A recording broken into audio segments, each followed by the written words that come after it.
everyone. Amy Balzer-Tennant here, the Genealogy Reporter, and it is Genealogy Tip Tuesday. You know that old saying, location, location, location? Well, it matters in genealogy too.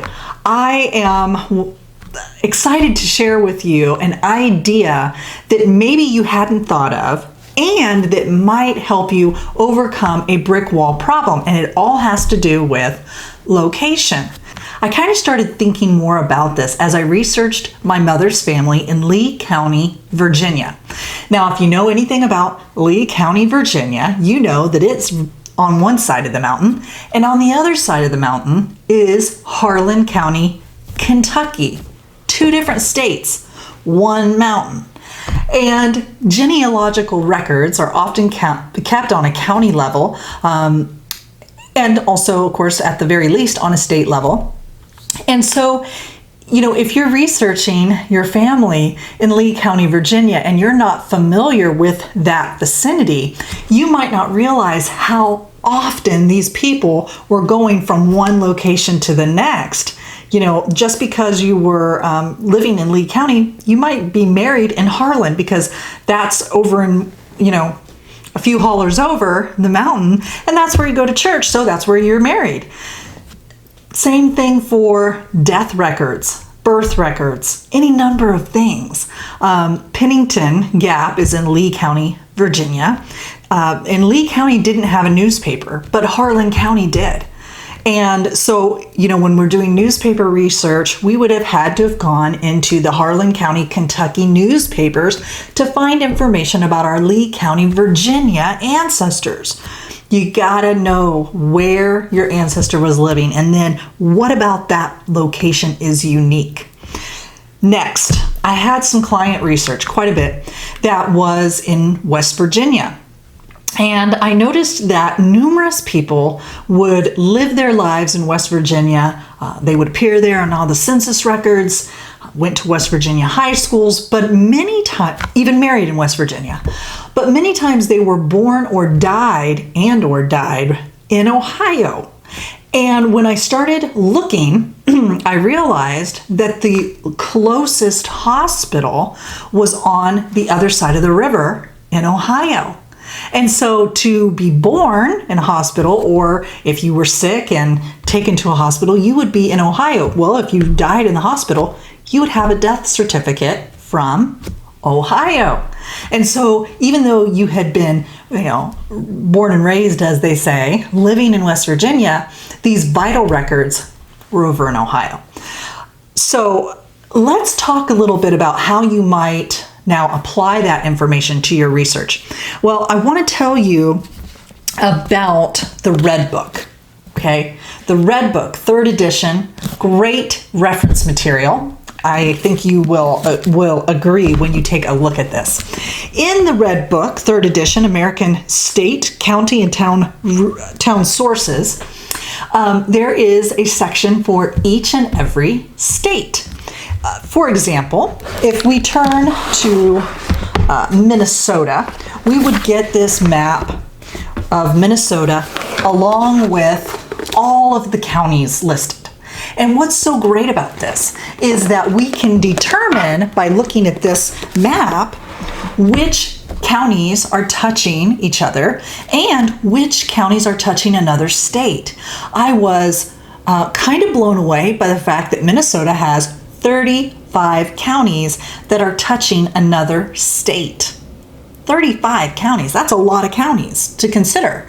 So, you know, if we're looking in, for example, Clay County, Minnesota, well, I can look here on my trusted map in the Red Book and find that depending on where my ancestor lived within that county, they may be in records in Cass County, North Dakota. So I might want to look in both locations. I might also notice that Clay County touches Wilkin County and Becker County and Norman County. And I can see all the different counties that surround Clay County, Minnesota, where my ancestor lived.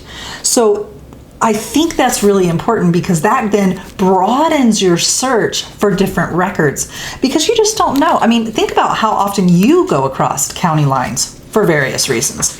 Then if you turn the page at any given map, they have a chart in which they have listed each of the counties in alphabetical order. And then they've told you when that county was formed. That is so important. And further, the parent county. Now, parent county is the county that they used, I should say, the county or counties used to create or form this new county. So, I'm looking through here. Let's pick Morrison County. A little bit more familiar with that one. Let me see here. Okay, Morrison County was formed in 1856 from Benton County. Now imagine your family has moved up to Minnesota and it's the year 1860. They appear on the Morrison County 1860 federal census. You're so excited to see them there. And you're wondering, were they here in 1850? Let's go find them in the 1850 census. And you start in Morrison County, Minnesota. But Morrison wasn't even formed until 56. Then it says that it was formed from Benton. So you could potentially go back through here. Benton County was formed in 1849. Okay, and it was formed from St. Croix. Okay, we go back to St. Croix, we find out when it was created and from what county it was created.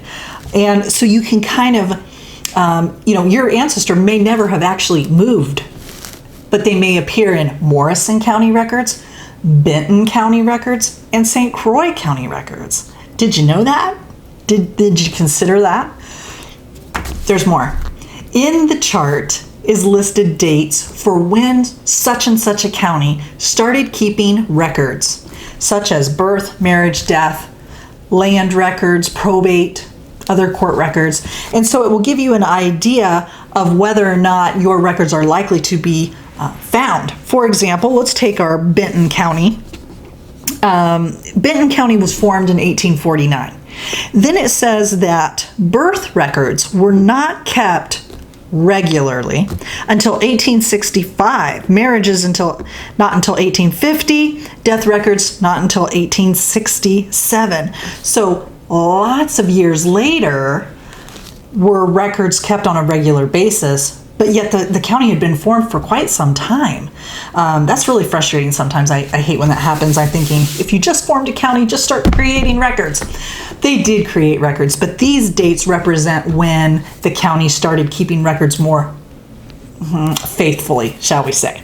So let's say you run into a problem where your county, the records don't start yet, okay? And you're interested in finding birth records. What do you do? Well, even when civil registration was not happening, county level records, many churches did keep records. So try there for baptisms, christenings, marriage records, death records.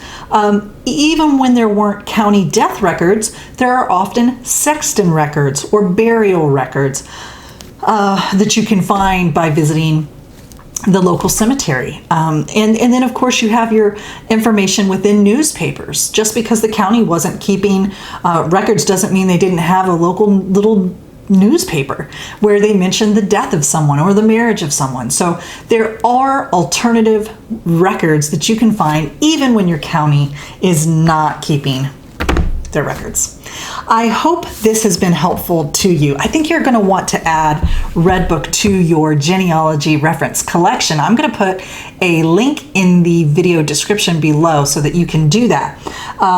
Join us again for Genealogy Tip Tuesdays, Genealogy Thoughts Thursday, and Family Story Friday. We look forward to seeing you. And don't forget to like, share, and subscribe. We need you. Have a great one and good luck. Bye-bye.